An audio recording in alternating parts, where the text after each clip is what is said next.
আমি একটা ছোট গাড়িটা কাজ করে রাখতেছি, আমি কই না এই বড় গাড়িটা এগুলো রাখছি দেখাই দেখতে আমার সময় দেখছি গাড়িটা আর ওখানে বার করে লয়ে যেতেছে।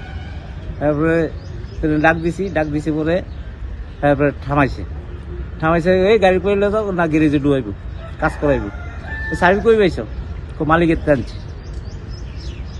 আচ্ছা, তারপরে অটো তুলতে গেছে ট্রাফিকে নামাইছে ট্রাফিকে জানা দিয়া আরো অটো তুলছে উঠছে করে আবার নামাইছে। আর এরপর যখন দেখলাম ফলের ভিতরে হাত দিয়া কোড়ার প্যাকেট আর ব্লেড আছে 4-5টা। মানে কি আপনার গাড়িটা চুরি করতে আসছিল? চুরি করতেই আছে, গাড়ি বার করে লয়ে যেতে আছে। আমার ড্রাইভার আমার কাছে হ্যাঁ গাড়ি লয়ে জায়গা এটা তো চুরি। কোন জায়গাতে আসলো গাড়িটা? গাড়িটা সিন্ডিকেট, বিশালগড় সিন্ডিকেট। পুলিশে তারা করে না ধরে না এই আর কি। এখন চোরটা কই আছে? আমার থানা পেয়ে গেছে। ঘটনা হয়েছে গাড়িটা আমি গত পরশু দিন বিশালগড় স্ট্যান্ডে রেখে গেছি নিরাপদা লেগে।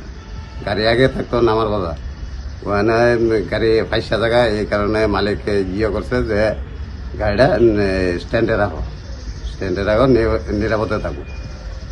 আজকে হঠাৎ আমি ওই ছোট গাড়িটা কাজ করাইতেছি, কাজ করানোর সময় ম্যানেজার কইতেছে আমার ফোন করছে যে কেউ আমরা বড় গাড়ি ড্রাইভার লিয়ে কই যেতেছে।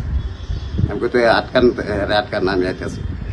তো ধরে এলাম, সবাই মিলে হেরে ধরছে। ওখানে যে গাড়িটা নিতে আসলো এর নাম হচ্ছে লিটন সরকার। হ্যাঁ বিশালগড় গাড়ি চালাই গেছে, হ্যাঁ পরিচয় দিতেছে যে আমি বিশালগড় গাড়ি চালাইছি। মানে আপনার গাড়িটা চুরি করে দিতে আসলো? হ্যাঁ, এটা স্ট্যান্ডের থেকে হ্যাঁ দরজা খুললা লক ভাঙিয়া বাইর করে লিয়ে যেতেছে।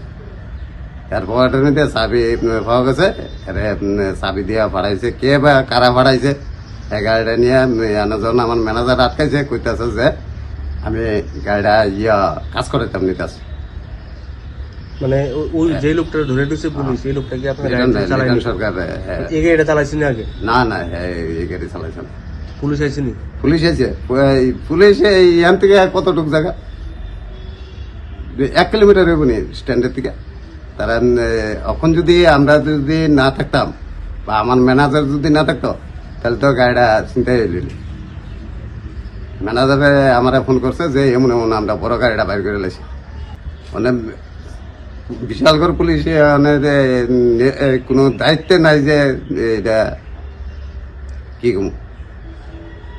আমরা নিরাপত্তার লাগে রেখে গেছি স্ট্যান্ডে, যেন আর তো গাড়ি থাকে।